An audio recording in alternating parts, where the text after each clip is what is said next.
things. I had no idea what to do. Like the first thing I did for podcasting, I just used my phone and I recorded through an X meeting. No microphones, no cameras, no anything, and it was terrible. So the fact that I have microphones and cameras, I mean, it's just showed a big improvement, even though that I'm learning everything. Yeah.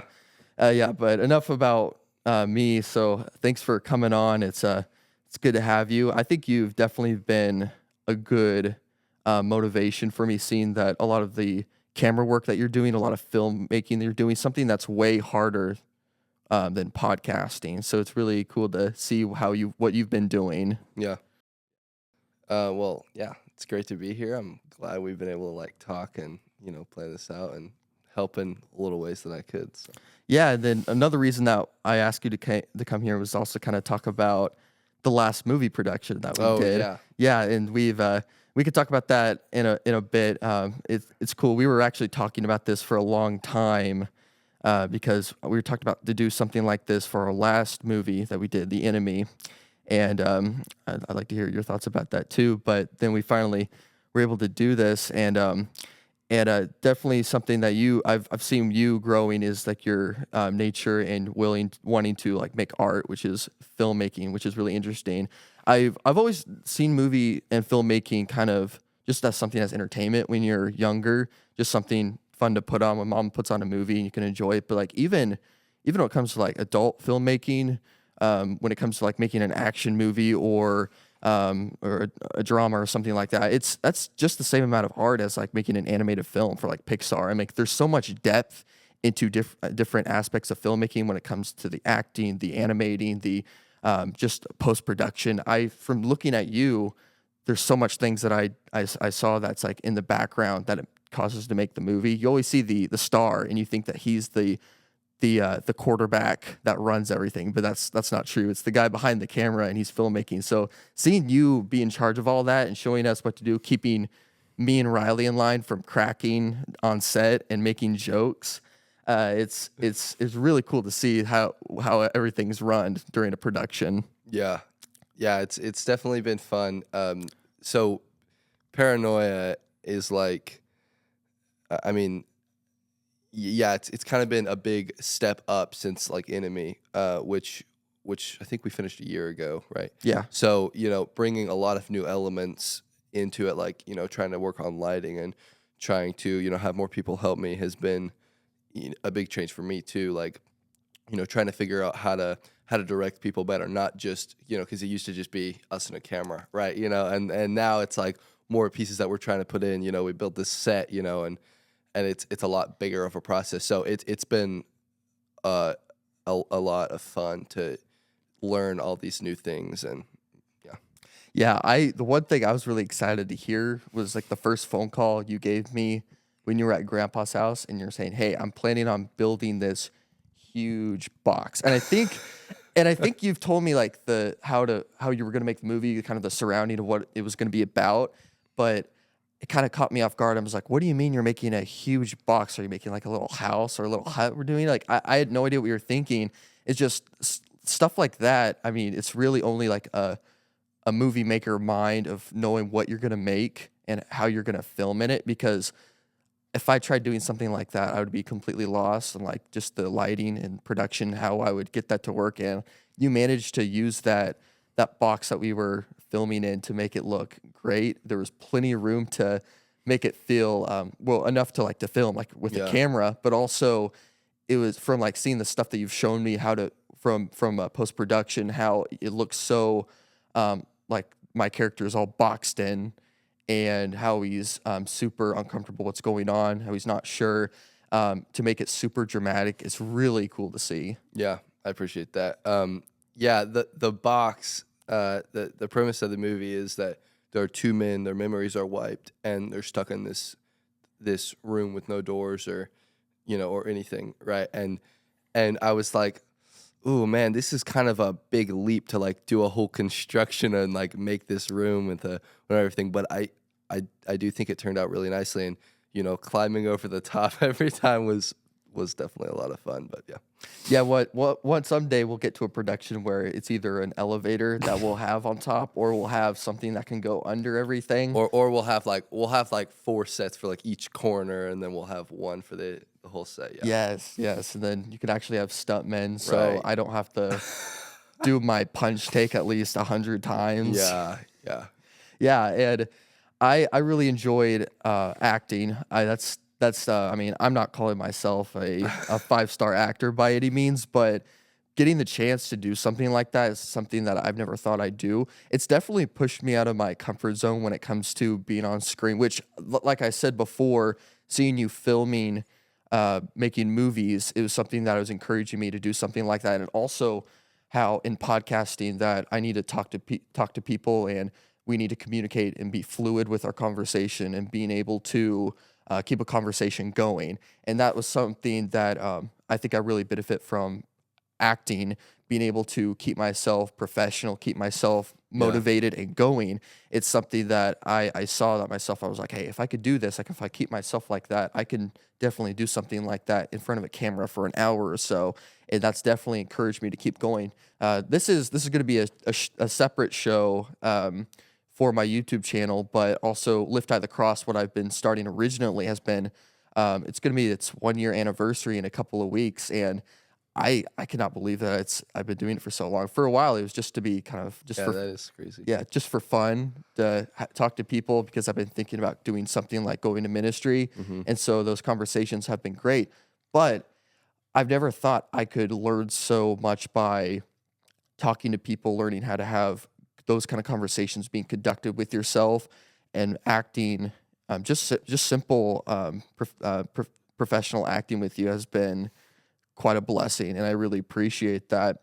And I know you worked really hard making Paranorma. You say it's been going around for a year. How long did it take you to kind of make up this idea and kind of get all the production ready? Because I mean, that's not like it takes like a week to get all that set up by any means. Yeah, well, it's funny how we came up with the story, and I can't really say, or else I'll spoil it. But this whole story process was really interesting, and then over the course of maybe a month, we're kind of crafting this script, trying to make something that we think is really good, and then I think it was before March, it was maybe February, when I was like, okay, I got plans for a set, like I know how we're gonna build it, and I kind of brought it to Papa Doug, and I was like, hey, help me with this, and he was a lifesaver, kind of cutting corners on materials and really pushing what I had bought, and so anyway, the room was like, we framed it this day.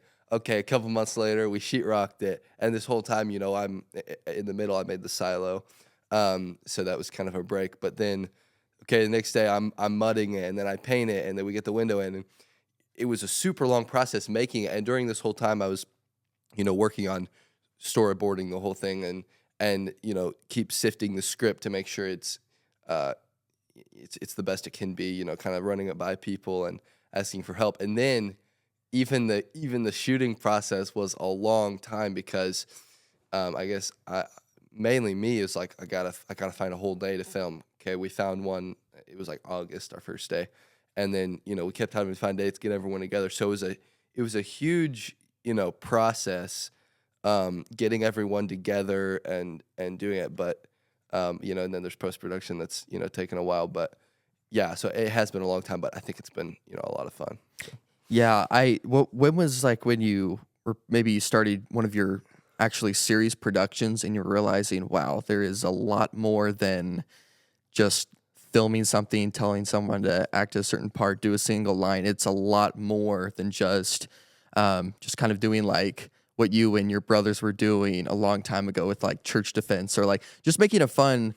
That's what my little brothers do. They like making like a fun movie. They just run around and just do whatever they want. They'll have like 5% of the script written out, and then whatever they do is improvised. And like It's like the big twist at the end isn't planned until the very end. I mean, it's a lot to do. So what's kind of to wrap around your mind, like the first time you were doing a big heavy production like this, and you realized, wow, this is not easy. Yeah. Well. Yeah, like I said earlier, like I brought in a lot of new pieces, to this film, and I've realized, and I was talking with someone about this the other day, like I need to start branching out, getting other people that help me that are also kind of really into this like I am, get because I didn't realize how much it all is. Like, wow, multitasking. It's like, wow, this is kind of a big deal trying to do all this stuff and work with you to try to help you act and um yeah, so it definitely was a lot more than I ever thought, especially doing like church defense where we didn't even have a script and that was all improvised. But since then I've kind of realized, wow, this is a lot harder to do like, by yourself and kind of learning to try to reach out a little bit more.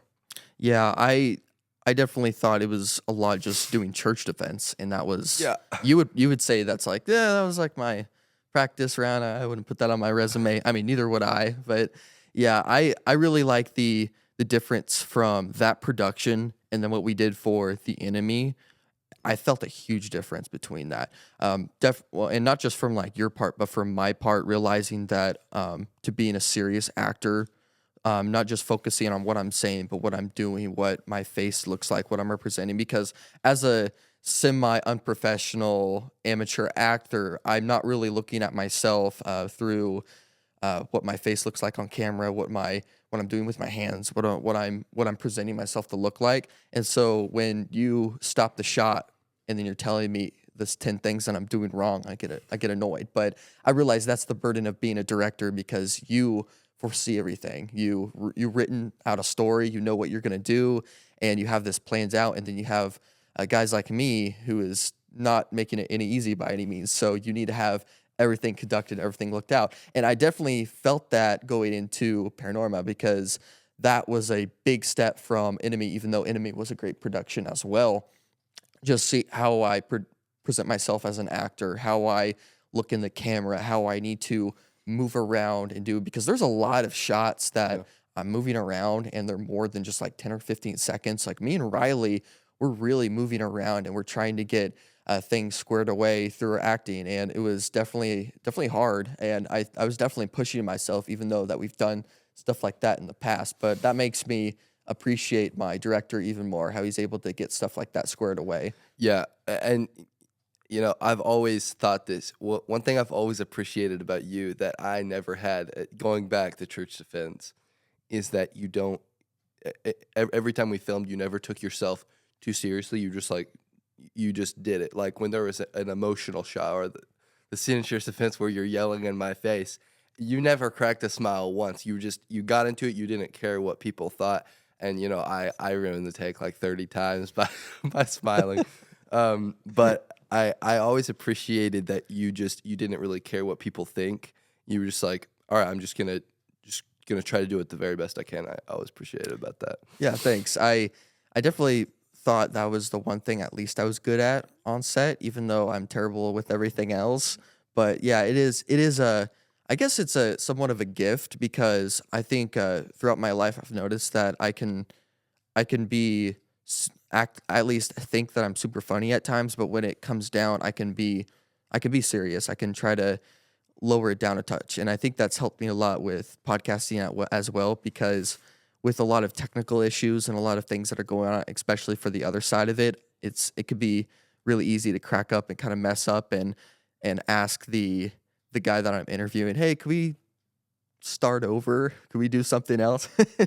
And that has happened a couple of times, but a lot of things that you need to consider, even just podcasting, we're having conversations. There's a lot of that goes with it, and not only and because I'm never perfect, I appreciate your patience because obviously um, I'm not someone that can just do one take like that. So, but that's what's gonna be beautiful, that if you continue this career of filmmaking, that you'll be able to get the opportunity with being a part of bigger productions, and you'll have more guys that have actually taken more than one acting class, and you'll have people you'll be able to work around and just push boundaries, and you'll be continuing to improve and build up more of your productions and make better stories. So, we've talked about this before about how you've been wanting to move around with that. What's kind of you're thinking about doing in the near future? Because I mean, you're entering your senior year, you're making great movies. What are you kind of seeing yourself doing after high school?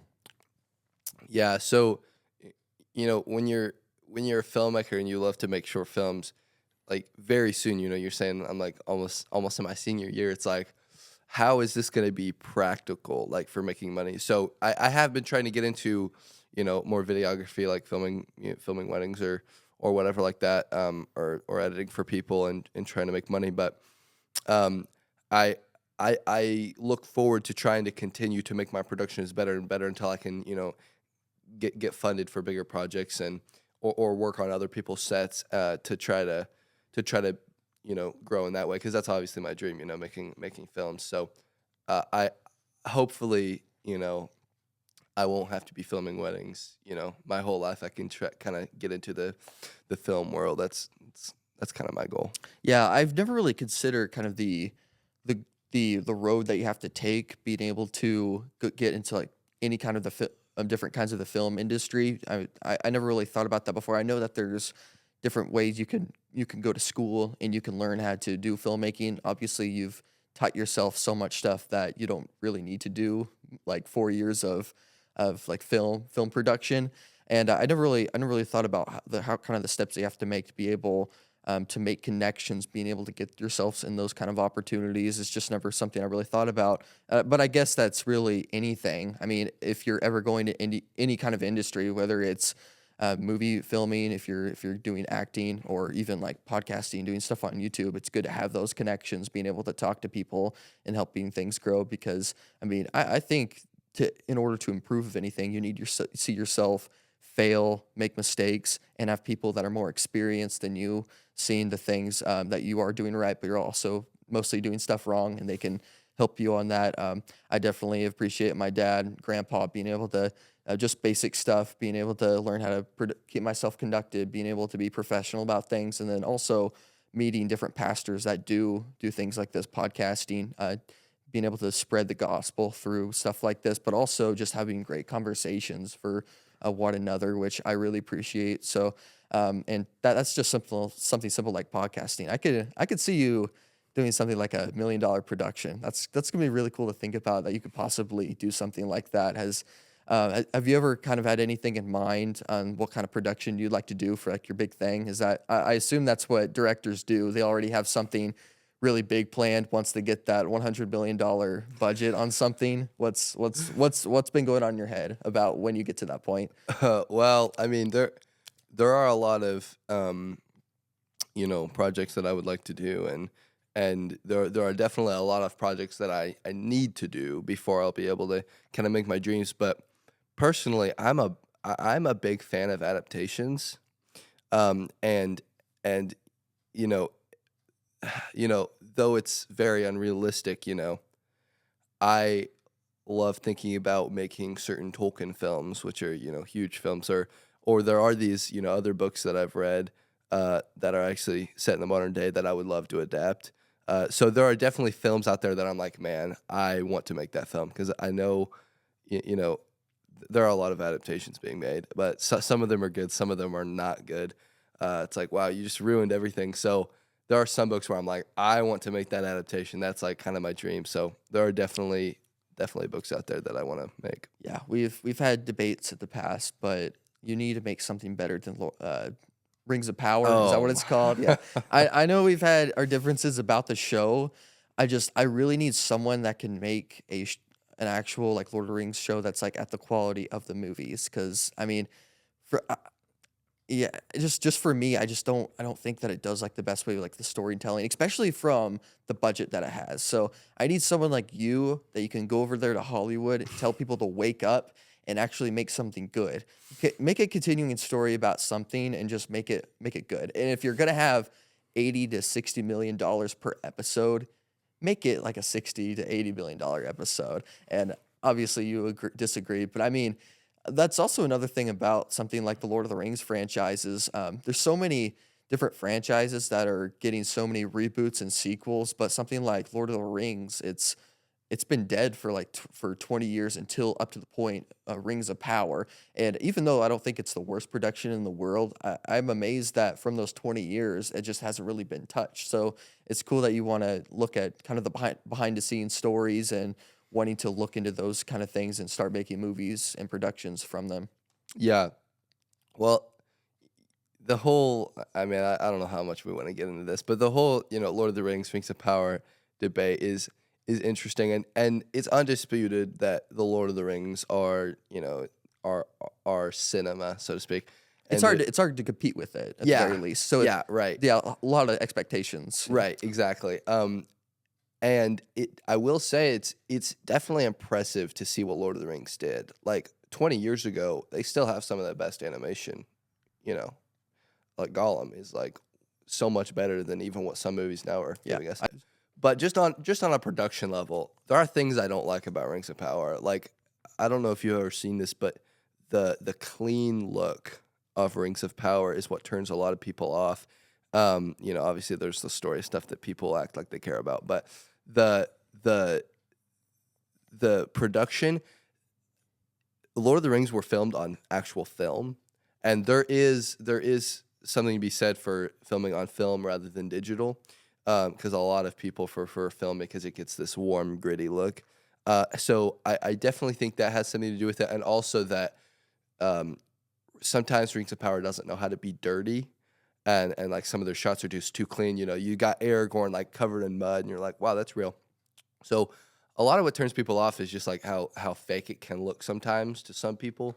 But as far as the story goes, I'm not going to go into that because I think it's more personal preference. Yeah, I knew at the director's point of view, you did have some critiques on it. You just wouldn't admit it, but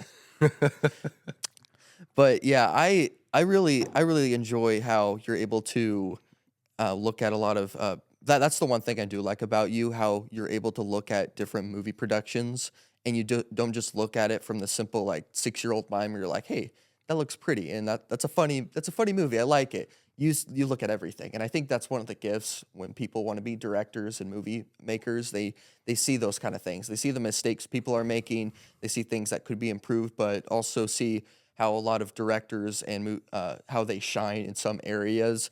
I think looking at a lot of directors like Spielberg or Quentin Tarantino, how they can probably use every single genre of filmmaking, and they could either make it where it's going to be an action-packed movie where a lot of things are moving, or they could make great movies where 5 characters are in just one room and they're able to make very interesting characters and make them bounce off each other. I think that's the one thing that I've really enjoyed as growing up and enjoying movie productions is how guys like that can make a movie where you're just trapped in a room and you have like 10 guys that are very different and you're able to make it that entertaining. Mm-hmm. And there's so much movies nowadays where they think if something's like really fast, it's happening going all around, that's going to be a good movie. And it could be, but it's just not nearly as good as the quality it could be if you just have a great storyline and great characters. And that's definitely something Lord of the Ring gets all the way right. It's a lot of things are going on. The story art of everything and the fighting is amazing, but also the characters are great. I feel like they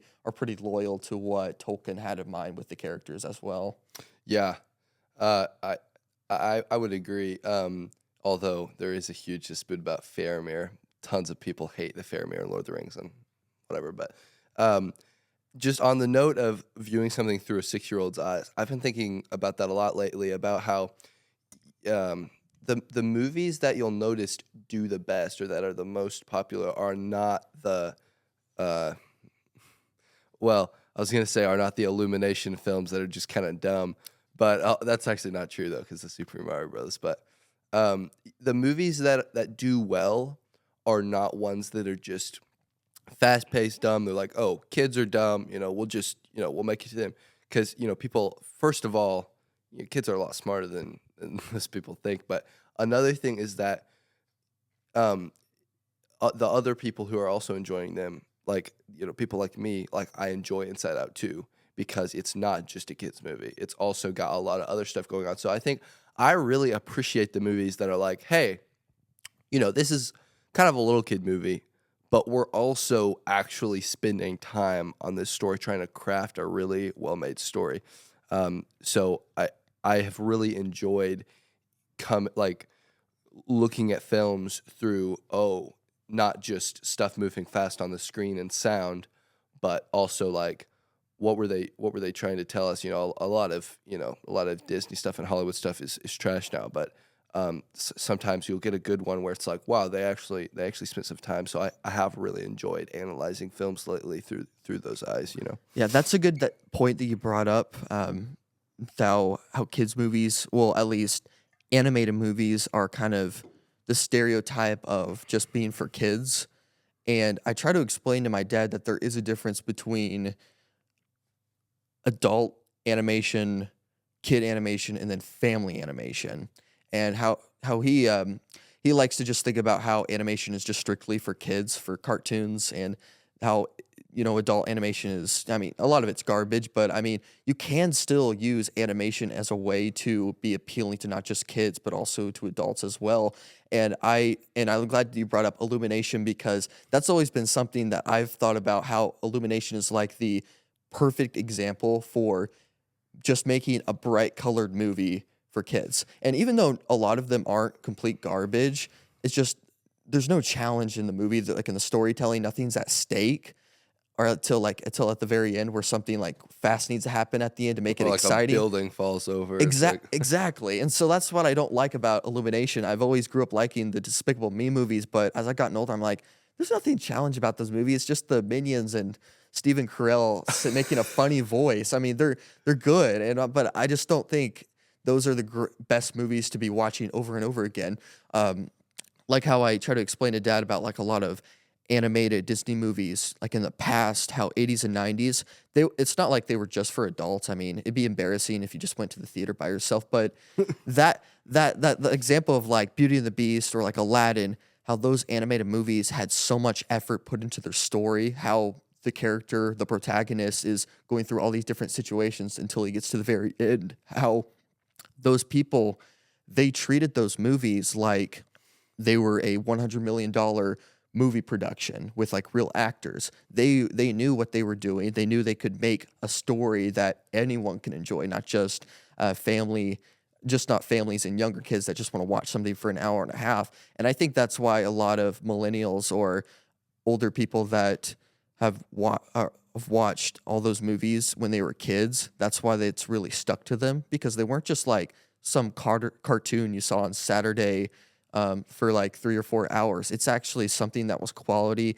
and a story that can mean a lot to you from certain ways. Some people rub in the movies or the right way or the wrong way, but in any way, it's impactful. And I think you can do that with any genre with animation. I'm maybe the one thing I'd say is I always find anime is weird. I never really. And that's the thing. I'm like, that's Japan. That's Japan's way of making animation. And I see that. And even if I can't see that at times, I get that. But you could use any form of movie making as a way to appeal to make a great story. And some people don't see that. Yeah. Yeah, I agree. And I'm gonna kind of go off on maybe a tangent, but something that I'm really passionate about that corresponds to one reason why I decided I didn't like Elimination, for instance, is I don't know if this is the official terms, but A and B stories. And the way I look at it is A story is what's happening in the movie. Okay, so like Inside Out 2. A story, Joy is trying to get Riley's sense of self. Okay, that's what they're doing. But then the B story is spiritual growth, right? So it's in a lot of movies, but it's a little more clear, I feel like, in animated movies. So like the B story is that Hiccup has to learn. I don't know if you've seen The Third How to Train Your Dragon, but Hiccup has to learn how to be a chief without Toothless. He has to learn how to be a leader, how to be a man, not some scrawny teenager who just like wants to do what he wants to do. That's the B story. And as I was watching, it was the Super Mario Bros. We were watching it, and I was like, okay, this is like kind of cool, but I realized there was no B story at all. There was no way that people needed to grow. You know what I mean? And I remember watching Despicable Me 2. I was like, nothing really crazy happened, like as far as Gru as a person, and it's funny, like he doesn't even save the day at the end like his minions do. I don't know if you noticed that, but that's why I appreciate a lot of Pixar movies, is because they take a lot of time for how does Woody need to grow here, like Woody's doing this wrong. How are we gonna, make him grow? And then obviously, the bucket that holds the water of the Beast story is, Andy graduated, right? So that's something I've been really passionate about. That kind of feeds into why are these movies not as good, and why are these movies so enjoyable when we keep watching them? So, yeah, I'd say probably the movie that to think of on the top of my head, Prince of Egypt. Have you ever seen Prince of Egypt? I think I saw it a long time ago. Oh But I man, haven't seen it. you've got to rewatch it Oh, because my. when it comes to filmmaking from like the animated perspective, it is not only beautiful, but they have all A-list actors doing really? it too as well. And the amount of emotion in that movie from Moses being happy for being Egypt, thinking that's where he belongs, but then realizing how he was a slave. He should have been a slave from all the Israelites, and he realizes that he's not a heritage of the Egyptian people, and how he decides to run away from all those problems. And then he discovers what family is through when he meets Israelites from down in Egypt or down in the desert. And then when he thinks everything is good, he finally can be at peace with himself. God reveals why he did all of this, why he was in the river with the baby, why he put him with the Egyptians, why he's all here at this point. It's to drive his people out of Egypt. And that part where he's at the burning bush, it's chilling, realizing what he's going to do, and he's making all the excuses like, "No, I can't do that." And then God finally pushes him to the point where he needs to tell them to do it. And then of course, the amount of things that happen, it takes Pharaoh like 10 or 15 times to say yes finally, after his whole people goes through heck, and then finally all the newborns die. And then to make things worse, the Pharaoh is this isn't historically accurate, but his half brother is the Pharaoh at the time, so that's going on as well, and it's super heartbreaking. And then after at the end where he finally gets his people to safety, and then a really cool scene at the very end that nobody sees, you have to kind of catch it at the end. They're all happy that they've just crossed the Red Sea. And then the last shot, it shows Moses with a stone face, and then it zooms out and it shows that he's holding the 10 Commandments, and the camera shows his face, and then it zooms out to this side, and then he's looking down at the mountain where the people is, and you can't see the people, but that's the exact shot where the people are worshiping the golden calf. Yeah. And it's such a bizarre way to end it. And as a Christian, when you recognize that story, you're like, oh, this thing is happy, but then it ends on that note. Are you kidding me? Yeah, what? And it's such an amazing story how there's so much depth that could be used in those kind of stories. And what I find funny is that DreamWorks that made that movie, they made Chicken Run before that, Chicken Run. Then they made this, one of the greatest animated movies of all time, in my opinion. And then after that, they make Shrek. Yeah. And there's a lot of brilliance in Shrek too, but I mean, it's a comedy. Yeah. But to see how there's a difference between Chicken Run and Shrek and Prince of Egypt, there's so much depth that you could put into that storytelling and people can take out of it. Even if you're younger and you don't see it first, but when you watch it as an adult, you realize the amount of depth that's in those movies. And it feels like that there's barely any of that now. There's no any depth into making movies, either if it's for adults or just for kids. There's just about the easiest way to make a buck, which is make something bright and fast and quick. You don't have to put any effort into it. People are going to be watching movies anyway. People are not going to be going to movie theaters anyway for like cinematic masterpieces like movies were supposed to be made in movie theaters.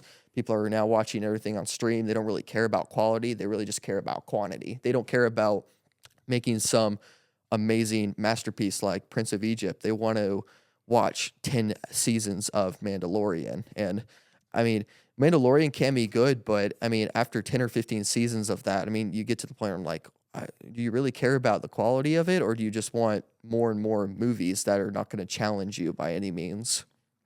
Yeah. Yeah. And Disney is such an interesting studio because what I've noticed from, watching movies by them, not only their animated, but also their live action, is that they've got amazing storytelling skills. I mean, since I heard that Bolt was kind of their first movie with the guy from Pixar, where they started to open up and they had really creative movies that were great.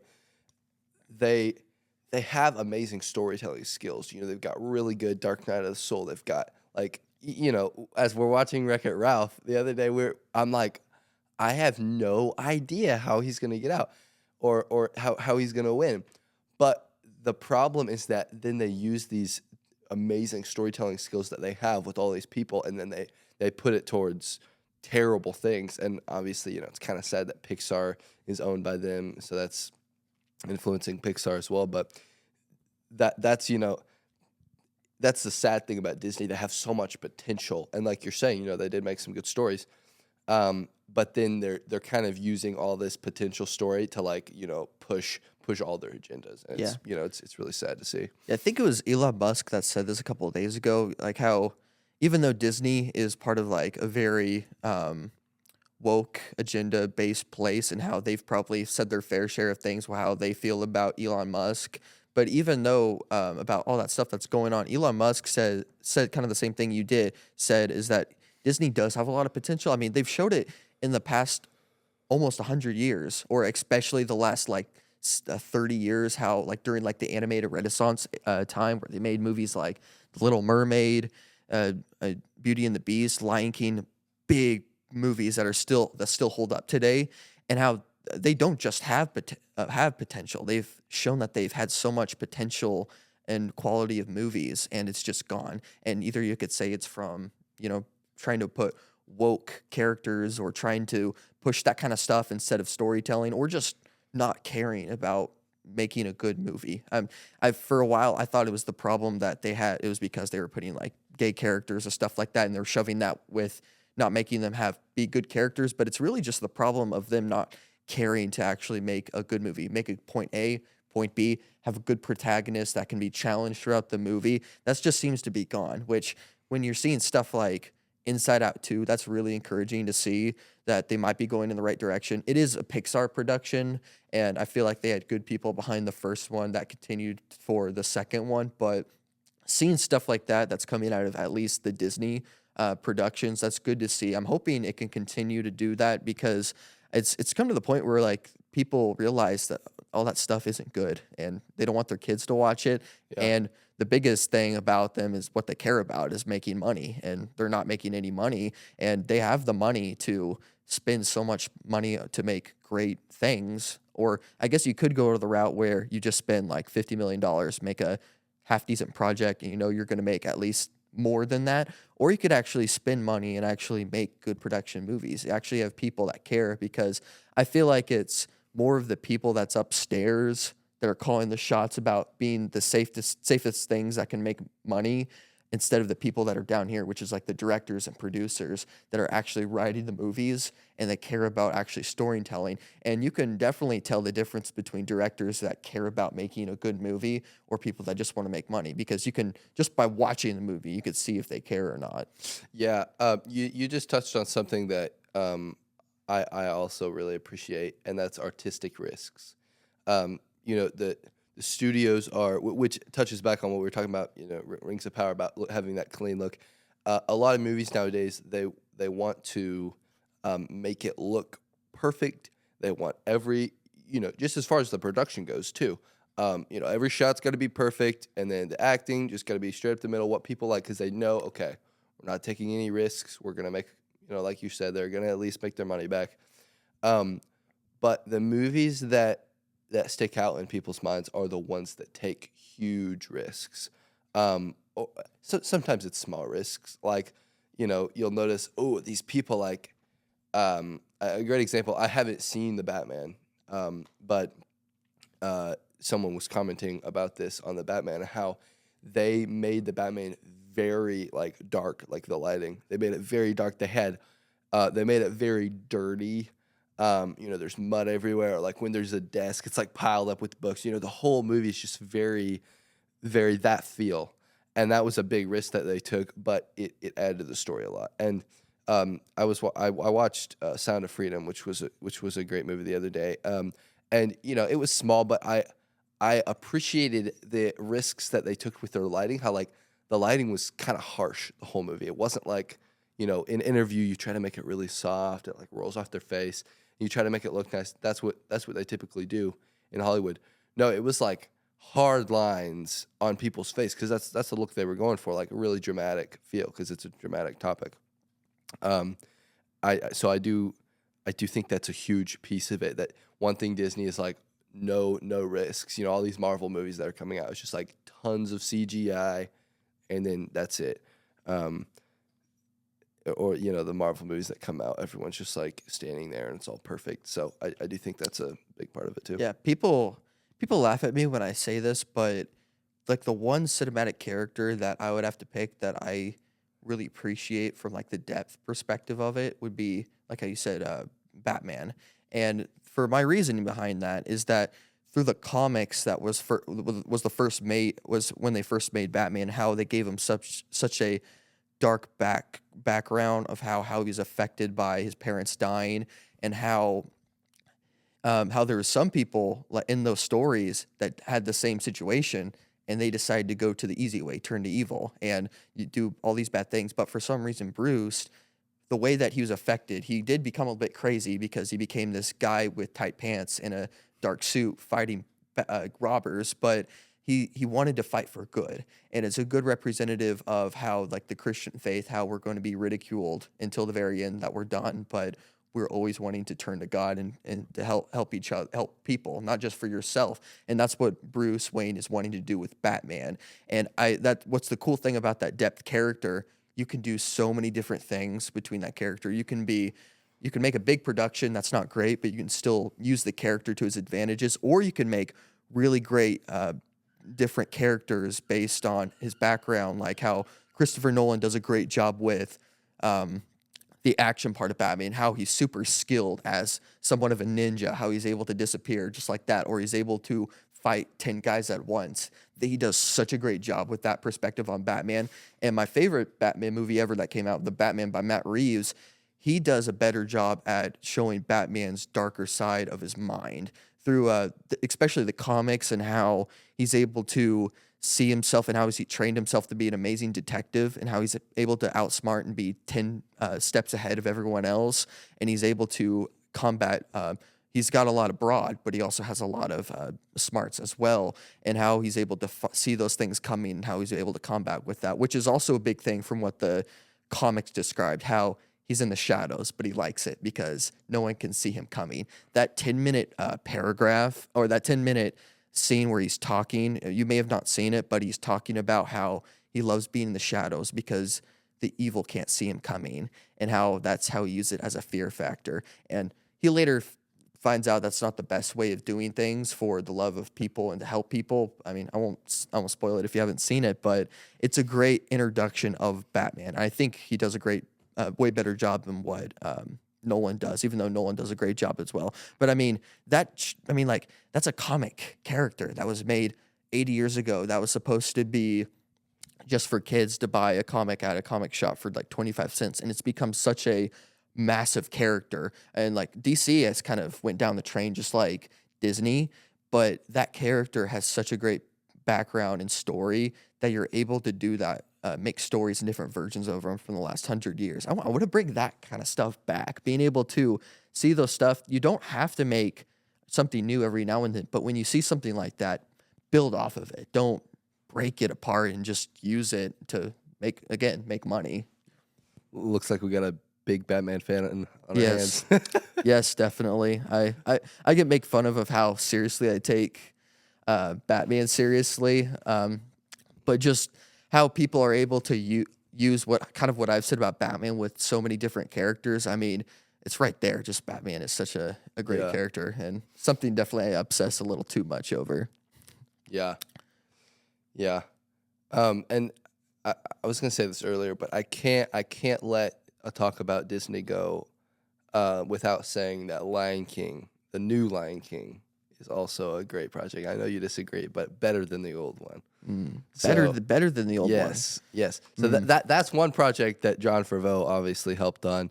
And when we watched that, I'm like, okay, they made something good finally again.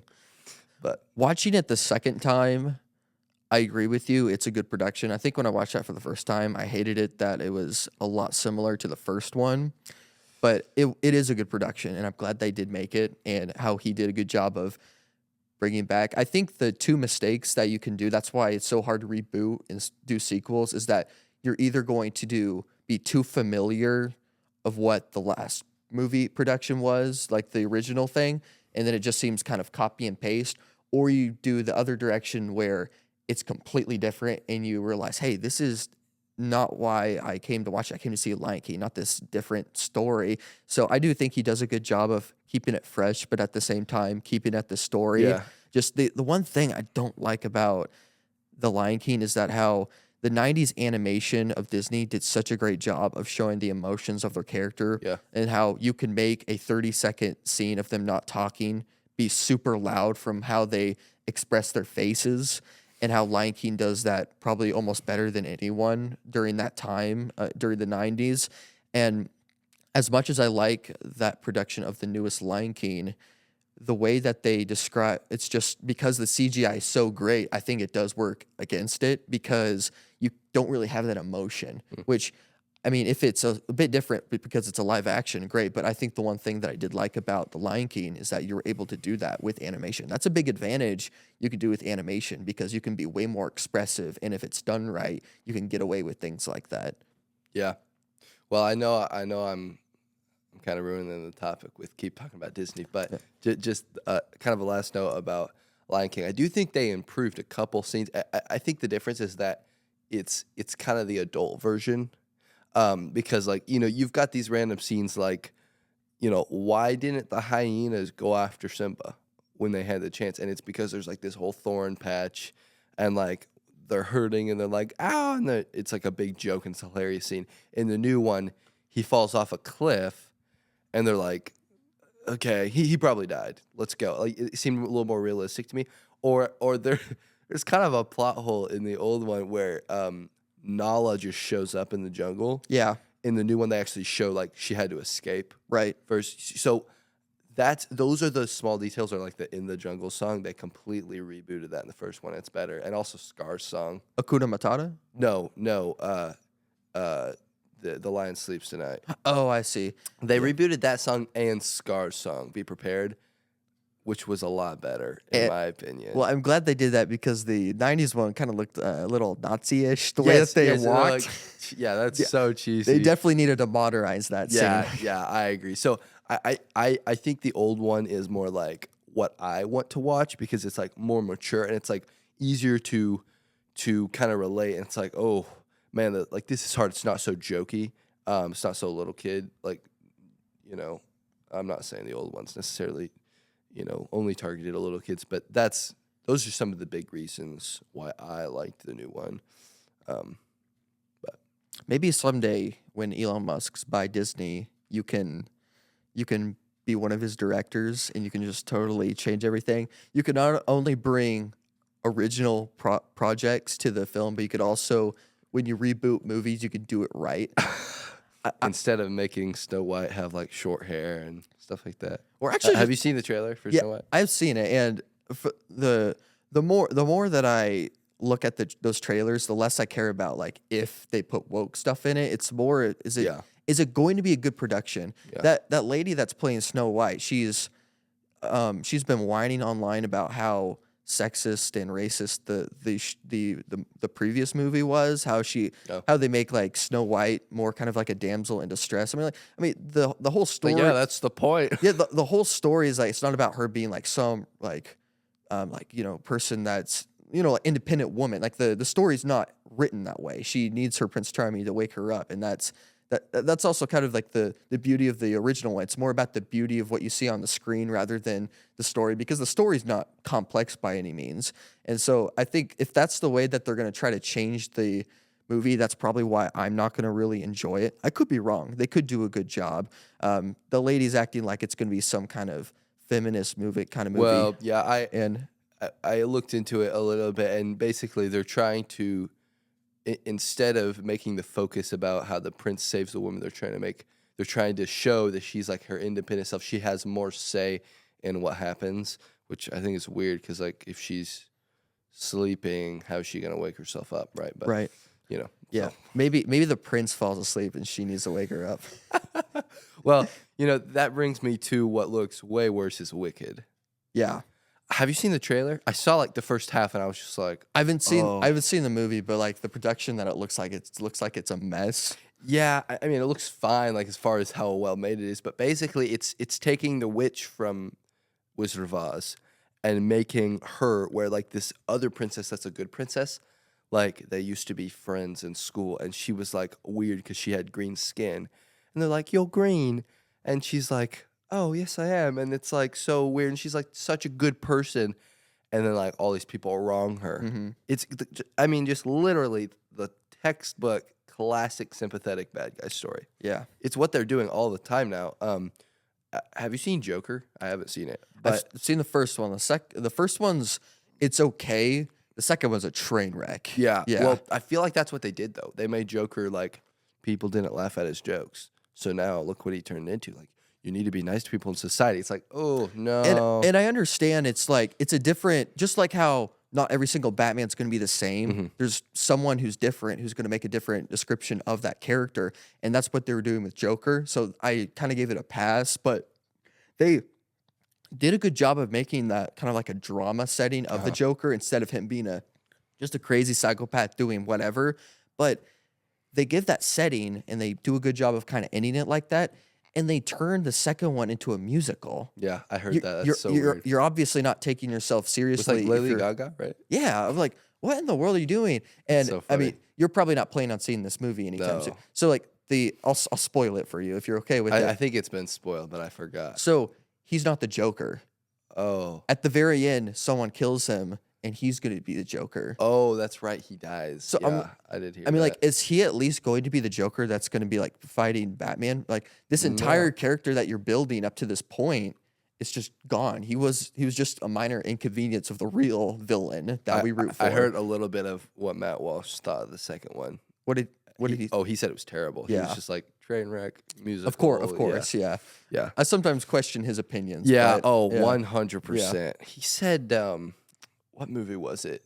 Well, he said The Dark Knight was a terrible movie, which there is a little bit of truth to like how dark it is, but it was Toy Toy Story. Stories. Yeah, Yes, it's the Toy Story. I was like, you talking about like Toy Story 3? Like, Yeah.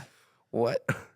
Yeah, like what he said about like the story is just basic. Is that what he said? I don't know. I didn't hear what he said about Toy Story. I think that's what he said because it just how it is at some point it is kind of a basic story, but I mean it doesn't have to be like super in depth. And how the animation it was at the time, that's a big reason why it became super successful because no one's seen CGI like that ever before. Yeah. So I do think that's a big reason why it was. But I super mean, all the later ones went good too. phenomenal. They have what I like.